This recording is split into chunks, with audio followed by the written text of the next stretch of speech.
So, good morning, my dear people. Today I am sharing a method of making a Paruppu Curry or dal sabji with the snake guard. This can be treated as one dish for working people, and it's going to be very easy for you to handle it on days you have been very busy or you have got a lot of work, and you can just make this sabji because it has both dal, vegetables, and then you can have it with your chosen millet or brown rice. Now I have taken about a cup of moong dal, and I'm going to just dry roast it nicely until it becomes light brown in color, and then soak it in hot water for half an hour. If you see now, the moong dal is fried well. It's giving me an excellent aroma. Switch off the stove. Transfer it into a bowl and soak it until I cut the snake guard. Into a steel pan, I am now having about 2 tablespoons of oil.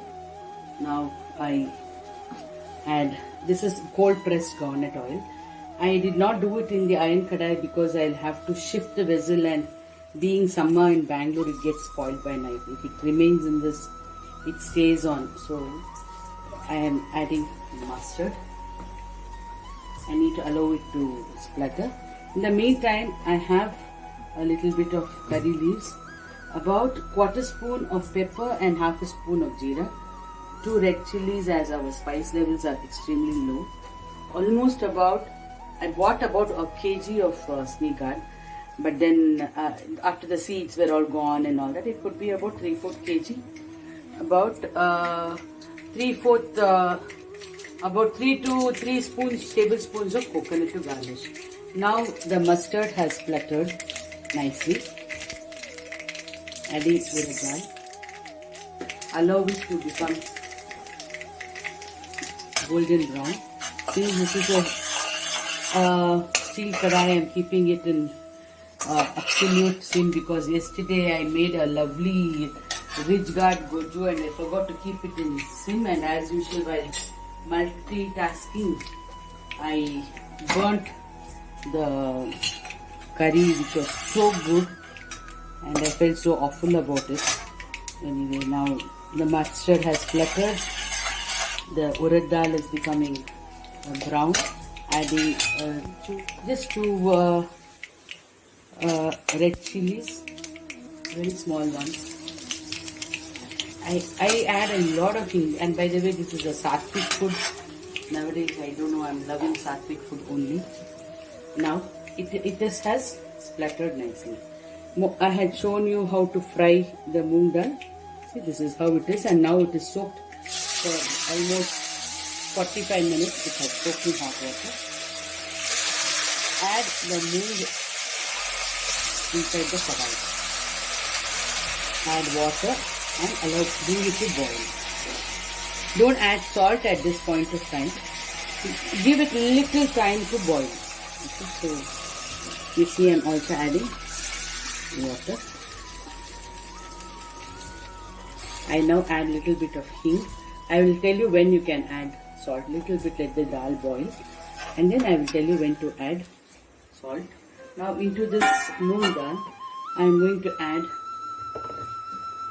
little bit of about 1/4 teaspoon of haldi.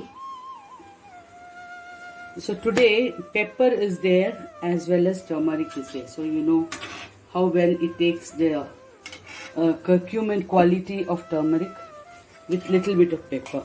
Snake guard, generally we make it in this way in our South Indian Tambram families. This is how we make this particular sabji. Okay. I forgot to add the curry leaves, so let me add it now. Bring it to boil. Close the lid little by little and allow it to boil. This will take about 5 to 7 minutes for the dal to cook inside it.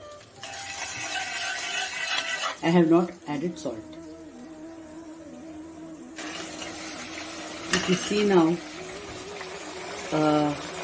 dal is cooked almost 50% and there is still some water left over. Now this gourd needs some water to cook, especially if you have seniors at home. You may also pressure cook it to 3 whistles exactly and remove it. So in my family we like it slightly crunchy. So we prefer to cook it in a vessel and not pressure cook it. There's nothing wrong in both the ways. Please note, I have still not added salt. Add some haldi into it, turmeric, and allow it to cook for a while. There is water in the bottle. Now the dal and the snake gourd will cook together. We need to cook it until this is really cooked well, because snake gourd is one vegetable, will take little time to cook. So let it cook for some time. I'm keeping it in medium high because this is a steel kadai. As I told you, I burned some curry yesterday and bad experience. So now I'll keep it close for some time.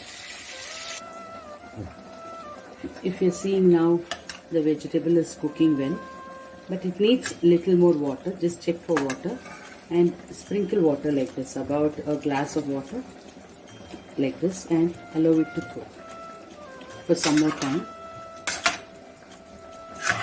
I'm mixing the dal and the vegetable. Let the vegetable cook at least 80%, then you add the salt. Otherwise the vegetable and dal takes a lot of time to cook by itself. By about 80% you will know it becomes slightly transparent, and you will know. And close the lid. So if you are seeing now, the curry has thickened up. See, and the vegetable is almost cooked, but what you have water there yet. So now what I do is, at this point of time, I add salt to taste. I may need a little more, but now initially I will add this much of salt. And if you see, still it's watery, so let this cook. Dal has cooked very well. Let this cook nicely for 2 to 3 minutes.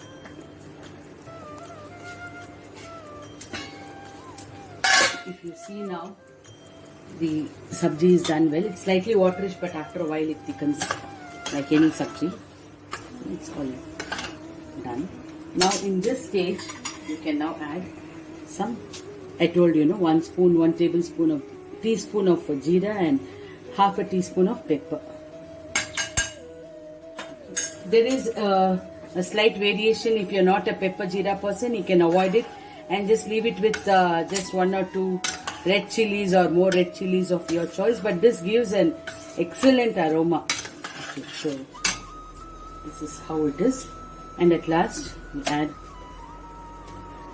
the coconut. I have already checked for salt, and I told you in which stage I am adding salt. Now it's my sabji, dal sabji is done. I am still off. After putting off the stove, I have the pepper jeera. Pepper jeera need not cook.